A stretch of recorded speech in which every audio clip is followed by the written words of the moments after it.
자, 이제 7번부터 보겠습니다. 부동산의 개별성 및 인접성의 파생 현상이 아닌 것은, 개별성, 인접성은 개별성이 조금 더 많이 출제가 됐고요. 인접성은 그렇게 많이 출제된 것은 아니에요. 1번의 인접성은 외부 효과로 인해 발생하는 개발이익에 대한 사회적 환수 논리의 근거가 된다. 자, 이거는 이제 옳은 말인데요. 그 사회적 환수 얘기를 할 때, 개발이익을 사회적 환수할 때, 그 인접성의 얘기를 합니다. 그게 이제 어떤 지역이 개발이 되면은 요 지역만 땅값이 올라가는 게 아니라 그 주변 지역도 땅값이 올라가게 되죠. 근데 여기서는 보상금을 줄 때 개발이익을 배제하고 보상금을 줍니다. 그리고 보상금을 주기 때문에 주변 사람들과의 형평성 측면에서 문제가 있을 수 있죠. 그래서 이 주변 지역에서 발생한 개발이익을 환수해야 된다. 이렇게 해서 지금 시행하고 있는 제도가 개발이익 환수에 관한 법률이죠. 개발이익 환수법이 있고요. 여기에 따라서 개발 부담금을 부과하죠. 근데 사실 개발이익을 모두 다 환수하기는 좀 어렵습니다. 다 인접성과 관련되는 거고요. 그 다음에 개별성으로 인해 개개의 부동산이 구별되므로 부동산들의 비교를 쉽게 한다. 자, 이게 틀렸죠. 쉽지가 않고요. 어렵습니다. 다 제각각이기 때문에, 다 제각각이어서. 그리고 표준지 선정도 곤란해요. 표준지가 한 80개 중에 1개꼴로 표준지가 선정이 되어 있거든요. 근데 그 표준지라는 것은 다른 토지를 대표할 수 있어야 되잖아요. 근데 대표하려면 뭔가 공통점을 갖고 있어야 될 거 아니에요. 많은 토지들의 공통점을 갖고 있어야 되는데, 토지가 다 개별적이기 때문에 공통점을 발견하기가 어렵다는 겁니다. 그래서 표준지 선정도 어렵다, 이렇게. 다음에 3번은 인접성은 지역 지구제도의 실시에 있어서 협동적 이용과 어울리지 않는 이용을 구별하는 근거가 된다. 이거는 맞는 말이고요. 다음에 개별성으로 인해 가격의 원칙 중 대체 원칙이 적용되기 어렵다. 그러나 용도의 다양성으로 그것을 완화시킬 수 있다. 그렇죠? 이게 개별성으로 인해서 똑같은 게 없으니까 대체가 안 됩니다. 그렇지만 용도적으로는 이제 대체가 될 수가 있죠. 그다음에 개별성으로 인해 토지가 비표준화된 상품이 되며 이로 인해 부동산 시장에서 비공개적 거래, 비조직화된 유통기구 현상이 나타나게 한다. 그렇죠. 보통 우리 이제 그 부동산 시장의 특성을 얘기할 때 BBB 하죠. BBB, 과장국수 BB지 할 때 그 비표준화성, 비공개성, 비조직성, 이런 성질들이 다 개별성과 관련된다 그랬죠. 정답은 2번이었고요. 다음에 이제 8번도 볼까요? 부동산의 특성에 관한 연결이 잘못된 것은, 여기 이제 부동성은 이제 지역 분석의 필요성, 임장 활동 필요, 맞죠? 지역 분석은 현장을, 그 지역의 표준적 이용을 판정하는 거잖아요. 이게 동산에서는 이런 걸 하지 않죠. 부동성 파생 현상 맞고요. 그 다음에 2번을 조심해야죠. 토지 공개념 하고요. 최유효 이용. 자, 이 최유효 이용이 어디서 나올 수 있어요? 부중성에서 나올 수 있습니다. 그 이유가, 부중성은 뭘 생각해야 되는가 하면, 부중성은 희소성을 생각해야 돼요. 부중성은 희소성 생각해야 됩니다. 자, 희소하다는 것은 이제 물리적으로 이제 모자라게 되는 것의 원인이 되잖아요. 그러니까 토지라는 게 한정되어 있으니까 소유권은 갖고 있더라도 거기 공적인 제약을 가할 수 있도록 하는 게 토지 공개념이에요. 이게 자본주의 사회인데 이거는 거의 사회주의 개념을 가져오는 거거든요. 그럴 수밖에 없는 게, 토지라는 건 워낙 부족하고 희소하기 때문에 공적인 제약을 가할 수밖에 없습니다. 이게 자본주의 사회니까 그런 거예요. 사회주의 국가에서는 이거 할 필요 없죠. 다 국유이기 때문에 이런 걸 할 필요 없어요. 자본주의 사회이기 때문에 이런 걸 강조하는 거고요. 그 다음에 최유효 이용도 마찬가지죠. 최유효 이용도 희소성 때문에 그렇습니다. 이 희소한 자원을 가능한 한 효율적으로 이용해야 되잖아요. 가능한 한 효율적으로 이용해야 되기 때문에 최유효 이용을 강조하는 거죠. 원래는 이 최유효 이용은 용도 다양성에서 제일 많이 나와요. 여러 가지 용도 중에서 가장 잘 이용하는 것이죠. 근데 부중성에서도 나올 수 있다는 겁니다. 그 다음에 3번은 영속성은 토지의 물리적 감가상각의 적용을 배제하죠. 물리적이라는 말이 없어도 괜찮아요. 물리적이라는 말은 생략 가능합니다. 그냥 토지의 감가상각의 적용 배제해도 옳은 말입니다. 다음에 개별성은 원리나 이론의 도출이 용이한 게 아니죠. 이게 이제 이론이나 원리를 도출하기가 어렵습니다. 공통점을 발견하기 어렵기 때문에. 그래서 4번이 정답이고요. 다음에 인접성은 아까 나왔죠. 개발이익 환수 논리극은 제시한다. 용도 면에서는 대체가 가능하다. 이렇게. 다음에 9번은 인문적 특성 중 용도 다양성에 관한 설명으로 틀린 것은, 자, 이 용도 다양성이 그나마 인문적 특성에서는 제일 많이 언급됩니다. 그러니까 자연적 특성에서는 저렇게 부동성, 부중성, 용성 이게 제일 많이 나오고요. 다음에 인문적 특성에서는 용도 다양성이에요. 자, 1번에 나오네요. 최유효 이용. 그죠? 최유효 이용이 강조 근거되고요. 가격 다원설의 논리적 근거를 제시합니다. 여러 가지 용도에 따라 가격도 여러 가지로 형성이 될 수가 있죠. 다음에 적지론이 뭐예요? 적지론. 요거 입지론하고 대칭적인 개념이에요. 입지론은 요거는 우리가 용도를 먼저 결정해 놓고, 왜 우리 뭐 공장 짓기 어디가 좋냐, 또는 뭐 점포 차리기 어디 좋냐, 자리 찾는 거잖아요. 또는 집을 짓기 어디 좋냐. 이게 다 입지죠, 입지. 그 용도에 적합한 뭘 찾는 거예요? 땅을 찾는 거죠, 용지.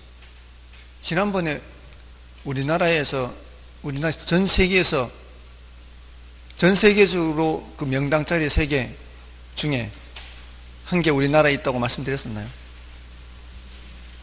전 세계적으로 그 입지하니까 그 생각이 나네요. 우리나라는 전통적으로 풍수죠, 풍수. 명택, 명당짜리가 어디냐. 이 집자리로 또는 묘자리로 명당짜리 어디냐. 전 세계적으로 명당짜리가 3군데 있대요. 전 세계적으로. 근데 그 중에 하나가 우리나라에 있는데, 일단 세계적으로 정말 뛰어난 명당짜리 하나가 로마 교황청 있는 자리래요. 로마 교황청 있는 자리. 그 다음에 2번째 중국의 자금성 있는 자리. 중국의 자금성 있는 자리. 그 다음에 3번째 우리나라에 있는데 지금 그 이름이 생각이 안 나요.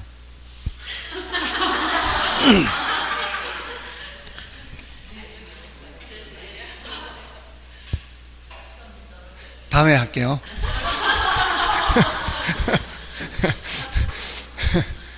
알려드릴까? 오대산인데, 오대산. 이런 거 잘 받아 적네.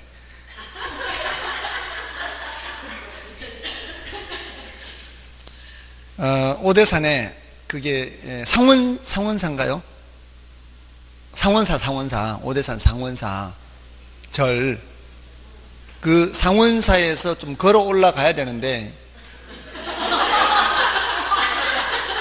한 40분은 걸어. 40분 30-40분 정도. 그게 정멸보궁. 적멸보궁.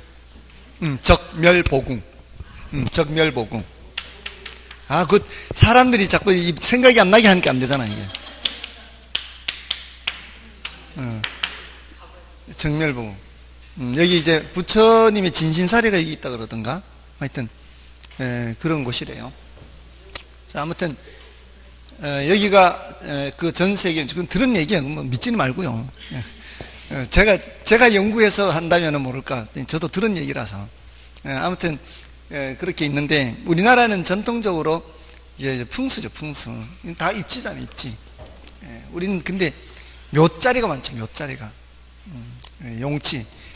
적합한 땅 찾는 겁니다. 이게 이제 입지론이고, 적지론은 뭐라 그랬어요? 용지가 먼저 있고 거기에 적합한 용도를 찾는 거잖아요. 그러니까 요거는 땅 갖고 있는 사람 하라 그랬잖아요. 저는 고민할 필요 없고, 땅 갖고 있는 여러분만 고민하시면 돼요. 그래서 요거는 용도가 다양하니까 고민하는 거예요. 용도가 다양하니까. 용도가 다양하지 않으면은 고민할 필요가 없잖아요. 근데 얘는 용도를 정하면 땅을 찾아다녀야 될 거 아니에요. 이건 뭐예요? 부동성 때문에 땅을 찾아가야 되는 점이죠. 됐나요? 그래서 적지로는 최유효 이용과 고민이 같은 고민이에요. 아시겠죠? 적지론의 고민은 최유효, 용도 다양성, 이 최유효 이용 고민 같은 거예요. 다음에 4번에 자연적 특성인 부동성과 함께 작용하여 시장 가격과 괴리되는 한정 가격 개념을 존재하게 한다. 뭔 소린지 모르겠다. 5번에 부동산의 용도 전환을 통해 토지의 용도적 공급, 경제적 공급, 용도적 공급 같은 말이죠. 경제적 공급을 가능케 한다. 맞죠? 1, 2, 3, 5번은 그래도 덜 어렵잖아요. 적지론을 안다는 전제하에. 적지론을 몰랐으면 3번, 4번 중에 찍으면 되는 거고, 적지론을 알면은 4번이 뭔 소린지 몰라도 찍으면 되는 거고. 됐나요? 이제 뭔 소린지 알게 해야죠. 자, 한정가격이 뭐예요? 한정가격. 이거는 제한된 당사자 사이에서만 합리성이 인정되는 가격이에요. 제가 한정가격 설명드릴 때마다 이런 거 그랬어요. 요 앞토지 소유자한테 지금 현재 상태는 뭐라 그랬어요? 현재 상태는 이런 상태. 맹지. 근데 앞토지 소유자한테 요만큼을 사려고 하면 요만큼을 시장가치로 살 수 있다 없다? 시장가치로 살 수 없다. 그러면 그게 이 두 사람 사이에서만 합리성이 인정되는 가격, 바로 한정가격이라고 했어요. 이거는 시장가치가 아니고 시장가치 외의 가치다. 이런 거 하면서 다 함께 했단 말이에요. 시장가치가 뭐예요? 그 뭐라 그랬어요? 통충정신 한다. 통충정신. 통상적인 시장에서 충분한 기간 동안 거래를 위하여 공개된 후 대상 물건의 내용에 정통한 당사자 사이에서 신중하고 자발적인 거래가 있을 경우 성립될 가능성이 가장 높다고 인정되는 대상 물건의 가액. 이게 바로 시장가치예요. 시장가치. 됐나요? 그럼 시장가치 외의 가치는 시장가치로 평가하기 곤란한 경우에는 할 수도 있잖아요. 그게 법령에 다른 규정이 있는 경우요. 법령에 다른 규정이 있어요. 그래서 이걸 할 때 제가 뭘 말씀드렸는가 하면은 그 법령이 부동산 가격 공시제에 따라 공시하는 8가지는 모두 다 적정 가격을 공시한다 그랬어요. 시장가치로 공시하는 게 아니라 그랬어요. 표준지 공시지가, 개별 공시지가, 표준주택가격, 개별주택가격, 공동주택가격, 비주거용 표준부동산, 비주거용 개별부동산, 비주거용 집합부동산, 이 8가지는 모두 다 적정 가격으로 공시한다 그랬어요. 시장가치가 아니라 그랬다고요. 그러니까 표준지 공시지가가 얼마다 그러면은 그게 시가보다는 어떻다고 생각해요, 사람들이. 더 낮다라고 생각하는 게 시가가 아니기 때문에. 시가가 부동산 가격 공시제도는 시가로 공시하는 게 아니다 이 말이에요. 그 다음에 평가 의뢰인이 의뢰하는 경우, 이런 경우란 말이에요. 이런 경우 의뢰를 할 거 아니에요. 이 두 사람 사이에 합의가 안 돼서 이거 좀 평가해 주세요, 감정평가사한테. 그럴 때 시장가치로 평가가 되겠어요, 안 되겠어요? 이게 시장가치 평가 안 되는 거죠. 한정가격, 시장가치 외의 가치로 되는 거죠. 자, 한정가격. 자, 그럼 이 한정가격이 얼마나 되느냐는 것은 이 뒤에 토지가치 증가에 얼마나 기여하느냐에 따라 달라지겠죠. 이 땅값이 결정되는 거는. 여기에 기여하는 정도가 크면 땅값이 비쌀 거고, 기여하는 정도가 적으면 덜 비쌀 거고. 됐나요? 그러니까 무슨 원칙 관계 있어요? 기회 원칙 할 때 또 했다고요. 자, 이거 구분평가요, 부분평가요? 부분만 평가라 그랬죠. 부분만. 이거 해요, 안 해요? 이거는 이쪽 부분 안 하고 이 부분만 하잖아요. 뭐예요? 부분평가. 부분. 이러면서 다 했다고. 이거를. 죄송합니다. 순간 평정심을 잃었어요. 여러분들이 원래 이렇다는 것을 제가 깜빡했어요. 다음에 조금, 현황평가, 조건평가 할 때 무슨 평가? 현황평가, 조건부평가 할 때는 조건부평가. 현재 상태는 이 상태가 아니잖아요. 현재 상태는 이 상태잖아, 지금. 현재 상태는 이 상태인데, 뭐가 될 걸 전제로 해서, 이렇게, 될 걸 전제로 해서, 그러니까 무슨 평가? 조건부평가, 부분평가, 기회원칙, 한정가격, 시장가치, 외예가치, 이런 말들이 여기서 다 나올 수 있는 거예요. 그죠? 그리고, 병합분할 가능성이에요, 이게. 부동성이에요, 인접성이에요, 용도다양성이 뭐예요, 이게? 병합분할. 앞토지는 분할이 되는 거고, 뒷토지는 병합이 되는 거고. 됐나요? 병합분할 가능도 나오네, 이게. 별의별 때 다 나올 수 있잖아요. 됐습니까? 자, 그래서 4번이 틀렸죠. 이거는 병합분할 가능성과 관련해서 얘기합니다. 자, 넘어가셔서 이제 10번도 보십시오. 자, 10번은 다음 중 토지의 인문적 특성인 병합분할 가능성의 파생 특징이 아닌 것은 1번에 용도 다양성을 지원합니다. 이럴 수 있어요. 용도 다양성을 지원합니다. 그 이유가 이게 우리 이제 전을 대로 이용해요. 이럴 때 얘가 전은 필지가 굉장히 넓죠. 평수가 뭐 3,000평 뭐 이런 것도 있잖아요. 그런 걸 그대로 쓸 수가 없잖아요.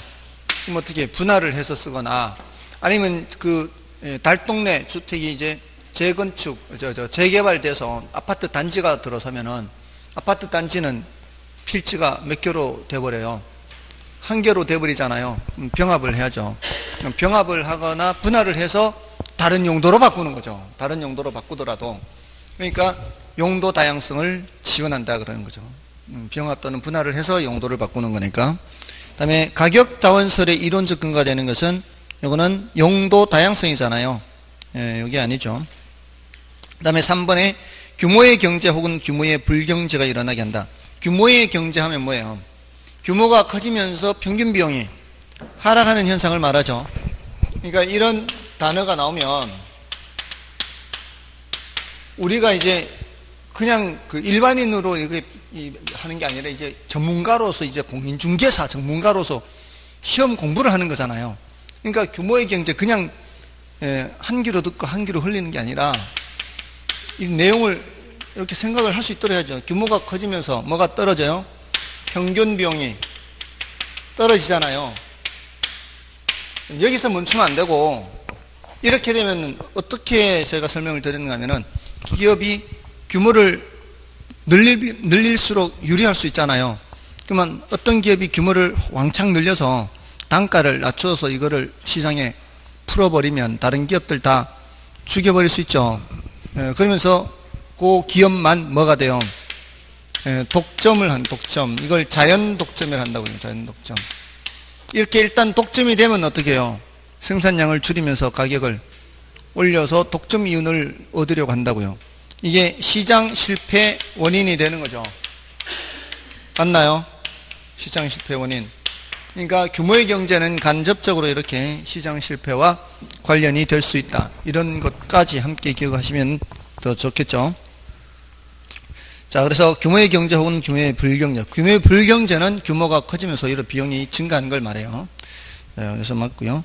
그 다음에 합병 증감가, 분할 증감가가 발생할 수 있고요. 5번 됐고요. 2번이 들렸죠. 가격 다원설의 이론적 근거. 그 다음에 11번은 일반재와 구별되는 부동산의 특성은 부동산과 관련된 여러 현상이나 활동들이 일반 경제 활동과는 상이하게 전개되도록 한다. 다음 부동산의 특성과 부동산의 활동이 바르게 연결되지 않은 것은, 자, 1번에 부동성은 부동산을 매수하고자 할 경우에는 현장을 방문하여 부동산의 물리적 상태를 확인할 필요가 있다. 맞고요. 그 다음에 영속성 또는 내구성, 부동산의 임대차를 가능하게 하며 영속성이죠. 부동산의 초과 공급이 단기에 조정되기가 곤란하게 한다. 무슨 소리일까요? 부동산에 이제 너무 많이 공급됐어요. 그럼 초과 공급이 해소되려면 둘 중에 하나죠. 거기에 강제로 이주를 시키든가 다른 쪽에 있는 사람들을 빈집을 쳐야 되니까, 아니면은 멀쩡한 주택을 부시든가 둘 중에 하나잖아요. 근데 이게 쉽지 않잖아요. 그러니까 오랫동안 가야죠. 오랫동안 가야 이게 해소가 되는 거죠. 그다음에 부증성 해서 이거는 생산기간의 장기성, 토지의 이용이 집약적 이용이 부증성에 해당하는 손님이에요. 집약적 이용, 위로 올려서 이용하게 되는 거죠. 그리고 부동산의 초과 수요가 단기에 조정되기 곤란하게 한다. 그렇죠. 자, 이번에는 초과 수요예요. 초과 수요의 경우에는 좀 모자라다는 얘기했잖아요. 일단 그 서울 같은 데는 이제 서울은 이제 더 이상 저기 없어요. 택지가 없어요. 택지로 개발할 곳이 없어요. 마지막 남아있던 그 농지가 택지로 바뀐 것이 마곡지구라고, 오늘도 인터넷 뉴스 보니까 마곡지구의 30평대가 12억이래. 12억. 33평이. 거기가 몇 년 전에 저는 그 사실 이렇게까지 오를까 싶었어요. 저 얘기 안 할게 이제. 진짜 거기가 이렇게까지 오를 줄 몰랐어요. 또 거기도 샀어야 되는데. 근데 제가 생각하기에 저는 이거 강의하지 말아야 될 것 같아요. 이러면서 무슨 강의한다고? 강의만 하라고. 아무튼 거기 이제 마지막 남은 이제 지구잖아요. 마곡지구가. 더 이상 이제 농지가 없어요. 서울은. 그러니까 부증성에 의해서 건물을 짓고 싶어도 이제 더 지을 땅이 없는 거죠. 그럼 할 수 있는 방법은 거기 있는 걸 이제 헐고 짓는 방법밖에 없는데, 또 그것도 시간이 많이 걸리죠. 그러니까 부증성이나 생산 기간의 장기성으로 인해서 어떤 지역에 부동산이 부족하다 할 때 그걸 쉽게 단기간에 조정하기가 어려워요. 다음에 4번은 병합 분할 가능성이죠. 이거는 이제 규모의 경제가 발생하는 경우 분할이라는 현상이 나타나게 하며, 규모의 불경제가 발생하는 경우 병합이라는 현상이 나타나게 하는데, 반대로 돼 있죠. 규모의 경제가 나타나면은 규모가 커질수록 평균 비용이 하락하니까 더 커져야 되는 거잖아요. 그러려면은 병합이 돼야 되죠. 그래서 4번 틀렸고, 그 다음에 용도 다양성, 토지의 감정평가 시 원가법을 적용할 수 있는 근거가 되며, 자, 토지를 원가법을 적용하는 경우는 무슨 토지라 그랬어요? 조성지 매립지라고 그랬잖아요. 그럼 조성지 매립지는 용도를 바꾸어서 하는 거잖아요. 그래서 맞고요. 자연적 특성 중 부증성의 제약을 완화시켜 줍니다. 정답은 4번이었고요. 다음에 그 13번을 볼까요? 12번은 여러분이 봐주시고, 부동산과 위치의 접근성에 관한 설명 중 틀린 것은 1번 인간 생활에 필요한 시설일지라도 접근의 정도가 지나치면 오히려 감가가 되기도 한다. 맞죠? 그 1번 맞고요. 2번은 부동산은 지리적 위치가 고정되어 있으므로 부동산의 가치는 외적 환경 요인에 의해 많은 영향을 받고요. 그 다음에 위치의 양부에 따라서 부동산의 유용성이 달라지고 가격의 차이가 발생한다. 그렇다고 볼 수 있죠. 양부가 뭐예요? 좋고 나쁜 걸 말하는 거죠. 다음에 독점력, 흡인력이 강한 부동산일수록 접근성이 중시된다. 자, 이게 틀렸네요. 독점력, 흡인력이 강할수록 그러한 종류의 부동산은 사람들이 찾아갑니다. 그러니까 그렇게 접근성이 중시되지는 않습니다. 그 다음에 부동산의 용도에 따라 접근성의 평가 기준도 달라진다. 요거는 주거용은 뭐가 중시되고요? 쾌적성과 편리성, 그 다음에 상업용은 수익성, 공업용은 생산성이죠. 제가 옛날부터 분명히 강의를 이렇게 했는데 왜 여기서는 그렇게 안 했을까요? 정말 아무리 생각해도 금강변 조망이 보이는 미분양이어서 다 찍어서 살 수 있었을 그 당시에 저는 그냥 자전거 타고 다니기만 했어요. 금강 따라 이렇게 좋네 하면서 좋네 하면서 저 위로 어디죠? KTX 호남선 지나는 저 위로는 거기까지 올라갔다가 밑으로는 공주까지도 갔다가 자전거 타고 왔다 갔다 하면서, 그때는 하나도 없었어요. 주변이 정말 그 강변만 있고 제 방만 있었어요. 그 당시부터 저는 자전거만 타고 다니면서 좋네 하고 다니고 그렇게 분양 활동하네. 건물 올라가지도 않았어요. 그때는 건물 올라가지도 않고, 건물 올라간 거는 저쪽 다리 있잖아요. 대전 쪽으로 가는 저쪽에 있는 다리, 그 KDI에서 거기 뭐 건물 하나 올라가는 거 외에는 건물이라고는 하나 없었어요. 근데 이렇게 들어설 거라고는 생각도 못했어요. 앞으로 계속 강의만 할게요. 자, 이제 그러니까 그때 이제서야 든 생각이, 아, 정말로 그렇구나. 이게 이제 쾌적성이나 이런 거잖아요. 조망권 이런 거. 그 다음이 뭐예요? BRT 편리성. 그죠?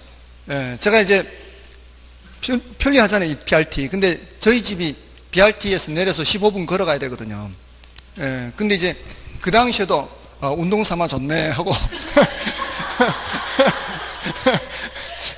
그렇게 아니고 거기에 분양하는 아파트가 있었어요. 아파트가 있었는데 저는 생각도 안 하고 그때 그냥 그거 뭐 잘 지었다더라 이렇게만 하고 좋네. 그러니까 그 라인이 이제 부동산 가격이 올라도 더 올라가는 거죠. 당연히 거기 이제 충남대 병원도 생기고 이렇게 그 나하고는 관계없고. 자, 아무튼 그렇습니다. 쾌적성, 편리성. 그러니까 잘 알아두시라고요. 쾌적성, 편리성. 어디서 집을 구해도 그런 거 생각하면서 구하라고요. 저는 못해도 제자는 잘해야 될 거 아니에요. 스승은 바람풍 해도 제자는 바람풍을 해야 된다고. 아시겠죠? 쾌적성, 편리성, 쾌적성, 편리성. 그 다음에 14번. 요거는 이제 14번, 15번은 이제 그 공간성에 대한 건데요. 사실 13번부터 16번까지가 속성이에요. 그러니까 부동산 속성은 중요도는 좀 낮습니다. 최근 10년간은 부동산 속성에서 출제되지는 않았어요. 그래서 중요도는 좀 낮기는 한데 9회부터 18회까지 9회부터 28회까지 이때는 속성에서 한 문제도 안 나왔어요. 근데 이때는 속성에서 3문제인가 4문제 나왔거든요. 9회부터 18회까지는.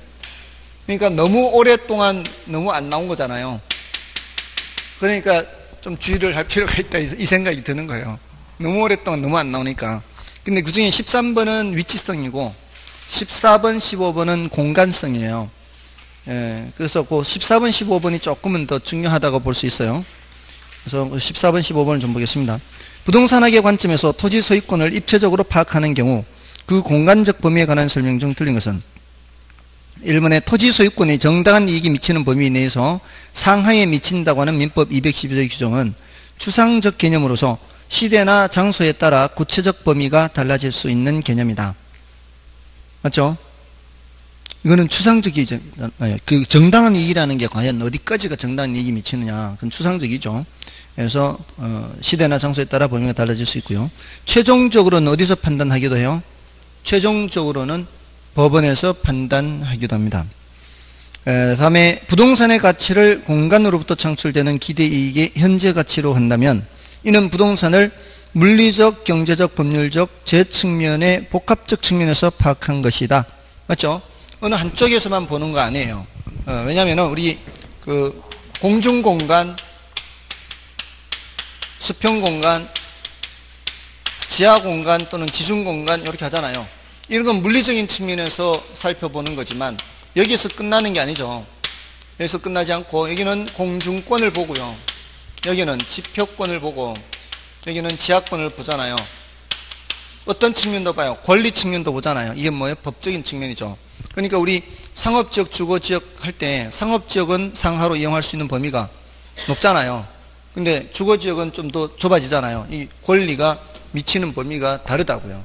그래서 그 서울 지하철 공사하는 경우 이렇게 그 한계 심도라는 그 깊이도 상업용이 제일 깊어서 이제 중심 상업지역은 40m까지 인정을 해줘요. 개인의 권리를. 근데 제일 얕은 데는 20m밖에 안 돼, 반밖에 안 돼요. 그러니까 이게 어느 지역이냐에 따라 이게 상하로 이용할 수 있는 범위가 다르다고요. 또 상업지역은 용적률이 높잖아요. 상업지역 용적률 제일 높은 게 몇 퍼센트? 1500인가요? 그러니까 이제 주거지역은 용적률이 몇 프로까지죠? 500이 제일 높나요? 500까지 범위 내에서 그렇게 또 조례로 또 정하잖아요. 그러니까 상하로 이용할 수 있는 범위가 다른 만큼 땅 가격, 이 토지 가격도 달라지는 거죠. 상업지역이 뭐 3배에서 뭐 7배까지도 차이가 나지 않습니까? 이게 이제 다 그만큼 권리가 다르기 때문에. 그러니까 위로도 보고 아래로도 보고, 그러니까 물리적으로 보면은 다 이렇게 보고, 또 권리가 어디까지 인정되느냐, 이게 어느 지역이냐에 따라 되는. 그러니까 복합적으로 다 살펴봐야 그런 토지 가치가 나온다는 거죠. 다음에 그 공중공간과 수평공간 및 지중공간을 삼천공간 또는 입체공간이라 하기도 하고요. 다음에 토지의 지하에 관한 권리 하나인 광업권은 토지 소유자의 권리로 인정된다. 우리나라는 인정이 안 돼요. 그러니까 광업권이 지하에 관한 권리라고 할 수는 있지만 이게 모든 나라가 다 이걸 권리로 인정해 주는 것은 아니고요. 우리나라 같은 경우에는 지하 자원이 워낙 이제 부족하잖아요. 그래서 개인의 권리로 인정을 해주지 않습니다. 개인의 권리로 인정해 주는 경우도 있고, 이 나라에 따라서 그렇지 않기도 합니다. 우리나라는 인정되지 않고 4번 틀렸죠. 다음에 공간으로서의 토지는 지표뿐만 아니라 지하와 공중을 포함하는 입체공간 맞고요. 다음에 15번은 자, 이것도 틀린 건데요. 지하수는 토지의 구성 부분이지만 지하수를 이용하는 권리는 토지 소유권의 내용에 포함되지 않는다. 지하수는 포함되죠. 지하 매장 광물은 포함이 안 되지 않아요. 지하수는 됩니다. 그래서 1번 틀렸고요. 또 지하 또는 지상의 공간은 상하의 범위를 정하여 건물 기타 공작물을 소유하기 위한 지상권의 목적으로 할 수 있다. 가능하죠. 자, 요거는 어떤 규정인가요? 요거는 구분지상권 규정입니다. 구분지상권이에요. 구분지상권에 지금 뭐도 들어가 있어요? 지하도 들어가 있죠. 지하 또는 지상의 공간 모두 다 구분지상권 설정할 수 있습니다. 그래서 지하철 지날 때 지하철이 예를 들어 중심상업지역으로는 40m까지 인정이 되는데 그 위로 이렇게 침범을 해버리면은 그때는 구분지상권을 설정해서 사용료를 지급해야 되는 거죠. 다음에 3번은 우리나라 민법에서는 구분지상권 및 구분소유권 규정을 도입하여 입체공간에 대한 재산권에 대해서도 보장 규정을 두고 있죠. 맞고요. 다음에 공중공간도 지표권이나 지하권과 마찬가지로 획지로 분할할 수가 있으며 공중권은 임대차나 지역권의 목적이 될 수 있다. 요거 가능한 얘기죠. 왜 입간판 같은 거 있잖아요. 그럼 이제 공중공간에 이렇게 물론 공중공간을 이용을 하기 위해서는 요거 이제 기둥을 세워야 되죠. 기둥 세울 수 있는 권리를 당연히 줘야 되죠. 기둥을 세우고 이제 위에다가 뭐 광고판을 뭐 이용한다 그러면 이렇게 할 수도 있고요. 그렇게 할 수 있습니다. 다음에 5번에 입체 공간으로서의 부동산은 그 속성을 파악할 때 법경기 측면 즉 복합 개념에 따라 파악해야 됩니다. 지금 계속 복합 개념 해야 되죠. 어느 한쪽 측면 보면 안 되고요. 다음에 16번은 뭐 중요도 더 낮으니까 여러분이 보시되 그 다만 이제 현장 자원이란 단어만 좀 설명드릴게요. 현장 자원 설명드린 적 있지 않나요 혹시? 현장 자원. 자원이란 단어는 인간의 욕망 충족의 대상이 될 때 쓰는 말이에요. 우리 천연자원, 지하자원, 인적자원. 자원이란 말은 그만큼 효용가치가 있다는 뜻이에요. 근데 그게 인간의 손길이 닿지 않은 상태로 그 자리 그대로 있는 상태에서 인간 욕망의 충족 대상이 되는 것을 현장 자원이라고 하고요. 여기에 인간의 손길이 닿아서 이렇게 바뀌면은 상품인데 산, 강, 바다, 황무지 뭐 이런 상태. 이런 상태는 현장 자원이에요. 이거는 뭐 레저 활동이라든가 인간의 휴식이라든가 이런 걸 위해서는 꼭 필요하죠. 이런 것들이 개발이 되면은 또는 이제 개간이 되면은 농지가 되거나 택지가 되겠죠. 농지 택지는 바로 상품 자원이에요.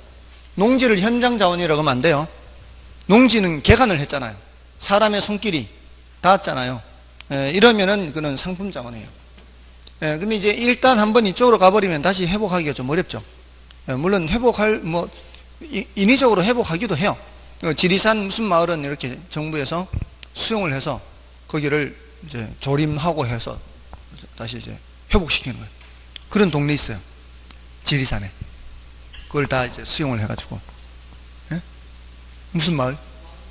와운 마을이에요. 아, 와운 마을.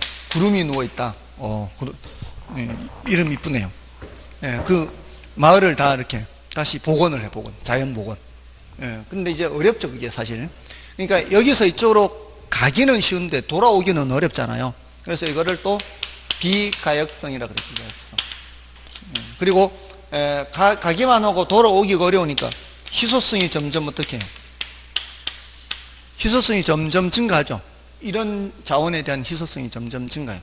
그리고 또 역으로 사람의 소득 수준이 높아질수록 이런 데 대한 소비 지출이 더 빨라지죠. 그래서 이걸 소득 탄력적이라고, 소득 탄력적.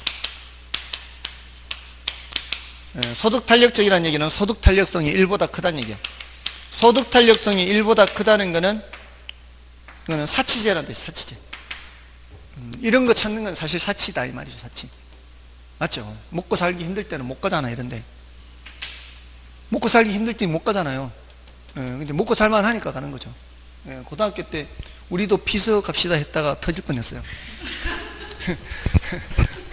먹고 살기 힘든데 어딜. 그리고 우리가 사는 곳이 현장이었죠. 사는 곳이 현장이었어요. 좀 걸어가면은 내과에 가서 그냥 하고 뭐 이렇게. 아무튼 그런 게 현장 자원이에요. 단어 뜻만 좀 체크하면 되겠습니다. 자, 넘어가시면 이제 주요 기출 문제도 보시면은 이제 어떤 식으로 출제된지 좀 볼까요? 그 18번, 19번 보세요. 자, 18번은 토지 특성에 관한 설명으로 틀린 것은 했는데 이게 영속성으로 인해 원칙적으로 감가상각이 적용되지 않는다. 이게 물리적이라는 말 없잖아요. 물리적이라는 말이 없어도 그는 물리적 감가란 의미예요. 그 다음에 부동성으로 인해 부동산 활동이 국지, 자, 국지 단골손님이고, 부정성으로 인해 집약적이다 단골손님이고, 개별성으로 인해 부의 외부라고 했나요? 아까 부의 외부, 이런 외부 효과는 부동성하고 인접성이라 그랬죠. 그 다음에 이용 주체의 목적에 따라 인위적으로 분할 또는 합병하여 이용할 수 있다. 이거는 이제 인문적 특성이니까 가능한 얘기고요. 4번이 정답이에요. 그 다음에 19번은 부동산을 공간 개념으로 인식할 때 이에 대한 설명 중 틀린 것은 1번에 입체 공간으로서의 부동산은 법률적 개념, 경제적 개념인 동시에 기술적 개념이기도 하다. 그죠? 복합 개념으로 봐야 되죠. 그 다음에 지하 또는 지상의 공간은 상하의 범위를 정하여 건물 기타 공작물을 소유하기 위한 지상권, 이거 아까 뭐라 그랬죠? 이게 구분 지상권이라고 그랬죠. 그 다음에 3번에 상부 미이용 공간에 직접 시설을 건축하여 이용함이 부적당한 경우 상부 미이용 공간에 상응하는 용적률의 개발권 등을 인근 토지로 양도해서 이용하도록 하는 게 뭐예요, 이게? 이게 개발권 양도제잖아요. 근데 공중임대차제도 틀렸죠. 그 다음에 4번의 공중공간은 주택, 빌딩, 기타 공중을 향하여 연장되는 공간으로서 일정한 높이에 한한다. 자, 요거요. 공중공간은 하고 건너뛰어서 일정한 높이에 한한다. 요렇게만 읽어보세요. 공중공간은 일정한 높이에 한한다. 자, 이거 밖에 가서 다른 사람한테 얘기하면 맞다 그러겠어요? 틀리다 그러겠어요? 틀리다 그러겠죠? 근데 지금 우리는 부동산학에서는 이 말이에요. 부동산학에서는 물리적으로만 보면 안 되고 이렇게 법적인 측면이나 경제적인 측면을 동시에 봐야 돼요. 그러니까 그렇게 주택이나 빌딩, 기타 공중을 향하여 연장되는 공간이긴 해도 무한정 인정되는 것은 아니다. 이렇게 해서 부동산학에서는 이걸 옳은 표현으로 봐야 된다고요. 아시겠죠? 자, 다 이게 복합 개념으로 보기 때문에 옳은 표현이다 이 말이에요. 물리적인 측면에서만 놓고 보면은 틀린 표현이지만 법적이나 경제적인 측면도 함께 봐야 되는 거죠. 그 다음에 지하 공간은 경제적 이용이 가능한 범위 내에서 지표면 하부에 자연적으로 형성되었거나 인위적으로 조성한 일정 규모의 공간 자원으로서 이 공간 자원 내에 일정 목적의 시설이 첨가된 경우가 지하시설 또는 지하시설 공간이다. 예. 그건 뭐 개념 정도고요. 요 정도고요. 자, 이제 경제론을 들어가는데 수요 공급이에요. 자, 수요 공급에서는 이제 정리를 하셔야 되는 내용이 수요 공급의 개념에서는 유량, 저량, 이거요. 수요 공급의 개념에서 유량, 저량, 요거를 이제 정리를 하셔야 돼요. 요거는 일정 기간을 전제로, 요거는 일정 시점을 전제로. 우리는 원칙적으로 이렇게 하고 예외적으로 저량을 합니다. 요거는 이제 플로우 개념이라 그러죠. 플로우 개념. 요거는 스톡 개념하고요. 구체적으로는 이제 소득이 대표적이라 그랬죠. 소득은 뭐 월 얼마다, 연 얼마다, 이걸 얘기를 안 하면은 이제 그 크기를 파악을 할 수가 없죠. 그리고 소득과 유산, 수입이 되는 거는 전부 다 뭐예요? 유량 개념이에요. 그리고 이게 근로소득뿐만이 아니라 뭐 임대료 수입, 이자 수입, 수입이 되는 게 다 받는 쪽에서는 수입이지만 주는 쪽에서는 지출이잖아요. 비용이고. 그러니까 이게 전부 다 무슨 개념이란 얘기예요? 다 유량 개념이란 얘기예요. 소득, 수입, 비용 이런 것들이 다 유량 개념. 이 저량 개념의 대표적인 것은 재고라 그랬죠. 재고. 있는 양. 창고에 있는 양이잖아요. 있을 재 창고고, 이게 창고에 있는 양. 근데 그게 자산이 대표적이라 그랬죠. 자산은 부채 더하기 자본이라고 했고요. 이런 거 전부 다 무슨 개념이란 얘기예요? 다 저량 개념이란 얘기죠. 그리고 우리 부동산 쪽에 오면은 이제 중고주택 재고량, 기존주택이죠. 아까도 말씀드렸잖아요. 그 이미 지어져서 지금 현재 있는 양, 영속성에서 했잖아요. 작년에 지어놓은 것도 지금 있고, 재작년에 지어놓은 것도 있고, 효용이 지속기간이 기니까 이렇게 저량으로 이렇게 1600만 채 있다 이렇게. 신규 주택 공급량은 이제 유량으로 가는 거고요. 자, 요거 이제 구별을 해야 돼요. 2년에 한 번 정도 출제되는 그런 주제예요. 그러니까 10년간 한 5번. 작년에 안 나왔어요. 원래 반드시 나온다는 얘기는 아니죠. 확률이 2분의 1이란 뜻이지. 작년에 안 나왔다 원래 반드시 나온 거 아니죠. 자녀분이 몇이에요? 자녀가? 하나요? 지금 아들이에요, 딸이에요? 딸. 둘째 나면 아들 낳을까요? 그러니까 이게 확률일 뿐이에요, 확률일 뿐이에요. 그러니까 확률이라는 게 참 재미있어요. 이게 탁구공이 10개 있는데 그 중에 하나가 당첨이에요. 9개는 꽝이에요. 뽑았어요. 꽝 나왔어요. 다시 집어넣고 뽑았어요. 또 꽝이에요. 다시 집어넣고 9번 꽝이에요. 10번째 뽑으면 반드시 뽑힐까요? 10번째 뽑아도 확률은 10분의 1이라는 거죠. 확률이라는 게. 대신 내기를 할 때 우리 이제 1000만 원 내기를 했다. 1000만 원 잃었어. 도박을 해가지고 1000만 원 잃었으면 한 번 더 하는 거예요. 한 번 더 하는 거예요. 이제 확률이 반반인 경우, 확률이 반반이에요. 자, 이길 수도 있고 질 수도 있는데 한 번을 1000만 원 더 하는 거죠. 또 잃으면 얼마 잃었어요? 2000만 원 잃었잖아요. 그 다음에는 2000만 원 내기 하는 거예요. 2000만 원 내기 하는 거예요. 또 잃었잖아요. 그러면 이번에는 4000만 원 내기 하는 거예요. 이렇게 해서 한 번만 이기면 되니까. 한 번만 이기면은 본전 찾아오는 거예요. 그러니까 연속해서 10번을 치면은 엄청나게 잃겠죠. 근데 그렇게 잃을 확률이 얼마나 되냐 이 말이에요. 연속해서 계속 그렇게 딸만 7을 내리 낳는 집이 몇 집 될 것 같아요. 옛날에 뭐 7공주 뭐 이렇게 뭐 그런 집도 있고 하는데 2의 7승분의 1이에요. 2의 7승분의 1. 128분의 1이에요. 128분의 1. 확률이 엄청 낮습니다. 아무튼 2년에 한 번 꼴로 출제돼요. 저는 이제 그 얘기는 해드렸어요. 중요하다고. 다음에 이제 유효수요, 잠재수요. 자, 요거는 2번 언급됐어요, 시험에 2번 언급돼서 뭐 그렇게 중요도는 높진 않지만 뭐 이거는 이제 구매 의사와 지불 능력이 모두 있으면 뭐고요. 그래서 잠재수요는 그게 능력은 의사는 있지만 능력이 없는 걸 말하는 거고요. 뭐 이 정도고요. 그 다음에 이제 수요량 변화, 수요 변화.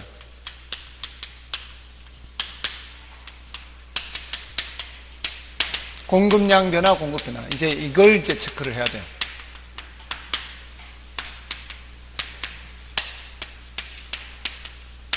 위에 거는 가격이 변하는 거죠. 아래 거는 가격 외의 요인이 변하는 거죠. 그래서 그 재화의 가격이 변하면 이제 수요량 변화, 공급량 변하고요. 그 재화의 가격 외에 다른 요인이 변하면 뭐가 되는 거예요? 수요 변화, 공급 변화인데, 자, 이쪽에 있는 것이 이제 소득이 여기 있죠. 여기 소득 있어요, 없어요? 여기 소득 여기 나오면 안 되죠. 여기 관련재 가격 있죠. 대체재 가격, 보완재 가격 이렇게 변하면은 수요. 자, 근데 여기는 좀 애매하죠. 한 번도 지금까지 출제된 적이 없어요. 근데 출제되더라도 생산면에서 대체재, 생산면에서 보완재 이런 말을 쓰게 돼 있습니다. 생산면에. 그럴 때는 여기서 나타나는 효과와 반대로 해석하라 그랬죠. 여기서 대체재 가격 나오면은 비례로 하고 대가 비, 보완재 가격 나오면은 반비례, 보가 반 이렇게 하라 그랬죠. 그럼 생산면에서 대체재 가격 하면은 반대로, 생산면에서 대체재 가격 하면 반대로.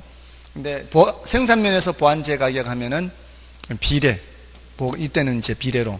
근데 이쪽이든 이쪽이든 보완재는 중요도가 좀 낮아요. 대체재가 중요해요. 대체재. 그러니까 대체재를 집중적으로 준비를 해 놓는 거예요. 대체재가 출제될 가능성이 훨씬 더 높으니까. 그러니까 여기 뭘 기억해 놓는 거예요? 대가 비를 기억. 대가 비. 대체재 가격이 나오면은 비례다. 대신 이제 소득이 나올 때는 정상재, 열등재 이렇게 나와야 되겠죠. 정상재는 같은 방향. 근데 열등재는 반대 방향. 이렇게 기억해야 되죠. 다음에 이제 이쪽에는 있는데, 생산 쪽에는 있는데 저쪽에 없는 거. 생산 기술 수준. 여기는 없죠. 생산 요소 가격. 이쪽에는 없어요. 근데 생산 요소 가격이 이렇게 나올 수도 있지만, 우리 시험에 나올 때는 건축 자재 가격, 뭐 이렇게 나오거나, 건설 노동자 임금, 뭐 이렇게 나오거나, 이럴 수 있죠. 다만 이제 이자율은 이쪽 저쪽 다 있어요. 이자율은 여기도 있고 이쪽도 있고요. 또 가격 상승 또는 가격 하락에 대한 예상, 이쪽도 예상 있죠. 가격 상승 또는 하락에 대한 예상. 여기선 공급자, 수요자들은 가격 상승을 예상하면 수요를 증가시키는데, 공급자들은 가격 상승을 예상하면 공급을 감소시킨다는 거죠. 자, 그러니까 요 가격 밑에 있는 얘네들이 바뀌면은 공급 곡선이 이동하는 거고, 여기도 소득 밑에 이런 것들은 수요 곡선이 이동하는 거죠. 요거는 같은 곡선상의 점의 이동이고. 자, 요거 구별하는 거예요. 가장 많이 틀리는 게 이제 여기서죠. 그래서 대가비, 보가반 또는 대수반이죠. 대체재 수요 나오면 반대로. 이거 여기서 제일 많이 틀리는 거예요. 여기서 안 틀리면 틀릴 게 없고요. 이것이 되면은 이제 바로 균형의 이동으로 가는 거거든요. 균형의 결정과 균형 이동. 균형 이동은 결국 요놈들이에요, 요놈들. 여기. 요거 가지고 균형 이동 얘기하는 거잖아요. 얘네들이 이제 수요 곡선 이동하고 공급 곡선 이동하는 거니까. 그러니까 그게 이쪽으로 연결이 돼서 모두 8가지 했잖아요. 모두 8가지. 8가지 해서 요거는 수요가 증가하는 경우, 수요가 감소하는 경우, 공급이 증가하는 경우, 공급이 감소하는 경우. 여기는 수요도 증가하고 공급도 증가하고 둘 다 이동이죠. 수요는 증가하는데 공급이 감소하는 경우, 여기는 수요가 감소할 때 공급이 증가할 수가 있고, 수요도 감소하면서 공급도 감소하는 거죠. 자, 이렇게. 자, 이렇게 했을 때 균형량과 균형 가격이 어떻게 변하는지 보는 거죠. 균형량과 균형 가격. 그러니까 이걸 정리를 해둬야 돼, 평소에.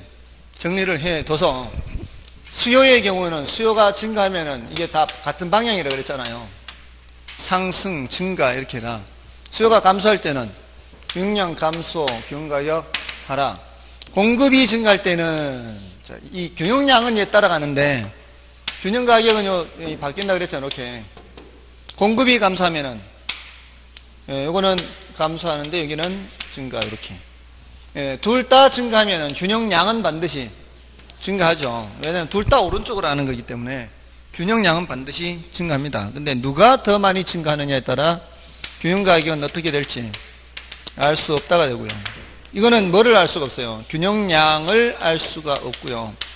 둘 다 가격 상승 요인이거든요. 수요 증가나 공급 감소가 다 가격 상승 요인이기 때문에 가격은 당연히 올라가게 돼 있고요. 이것도 균형량은 알 수 없고 균형 가격은 하락 요인이죠. 다 하락 요인. 이때는 균형량은 감소하고 균형 가격이 어떻게 될지 알 수 없다. 알 수 없는 걸 알 수 있기 위해서는 어느 쪽이 더 큰지 알아야 된다. 그러니까 더 큰 쪽을 알려주면 작은 쪽 지우고 큰 쪽만 보고 공급 증가로 가서 보면 되죠. 공급 증가면 여기가 가격이 하락한다 이렇게 되는 거죠. 여기서도 수요 증가만 보는 거지. 이때는 작은 쪽 지우고 수요 증가하면은 이게 다 위로죠. 위로. 균형량 증가, 균형 가격 상승 이렇게 됐나요? 요게 되면은 이제 균형의 이동까지가 되는 거예요. 됐죠? 문제 풀이는 좀 쉬고 하겠습니다.